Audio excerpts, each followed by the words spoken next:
Stéphane Ledé, directeur territorial Enedis.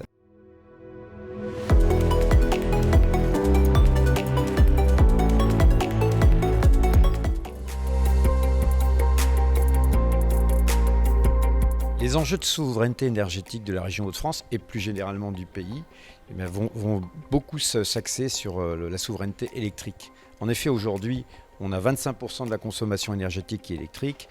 En 2050, ça sera 50-55%. Donc aujourd'hui, bonne pioche pour les Hauts-de-France, puisqu'en fait, on a un certain nombre de leadership sur le sujet, en production. On a la première centrale nucléaire d'Europe avec 6 réacteurs de 900 MW. On a à peu près la même puissance installée en éolien, mais on est aussi extrêmement dynamique sur des sujets qui vont peut-être surprendre certains, autour du solaire par exemple, puisque pour l'autoconsommation collective, 25% des projets sont en Hauts-de-France. On a une trentaine de projets qui ont déjà été mis en service et une trentaine d'autres qui sont dans les tuyaux.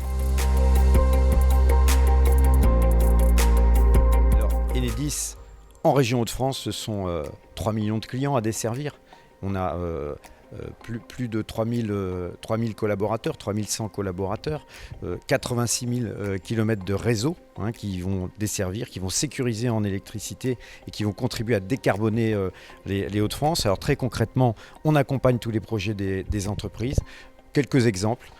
Développement économique, Enedis contribue, investit notamment autour des postes sources qui vont permettre de développer l'économie. Par exemple, Enedis a pris le risque aux côtés du Grand Port Maritime de Dunkerque, avec l'aide de RTE, de la communauté urbaine de Dunkerque, d'investir en amont un poste source de près de 15 millions d'euros sur le Grand Port Maritime de Dunkerque pour être capable d'accueillir le développement économique et par exemple Vercors.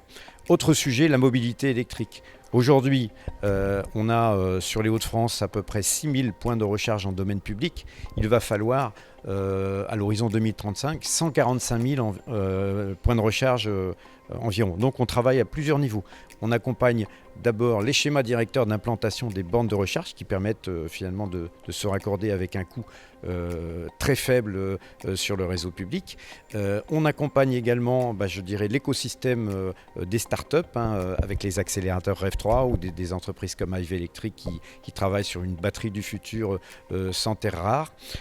Et on est au quotidien, donc aux côtés des développeurs économiques du pays. Notre idée, et en particulier en Hauts-de-France, c'est d'être la référence en termes de décarbonation de l'industrie et de l'économie.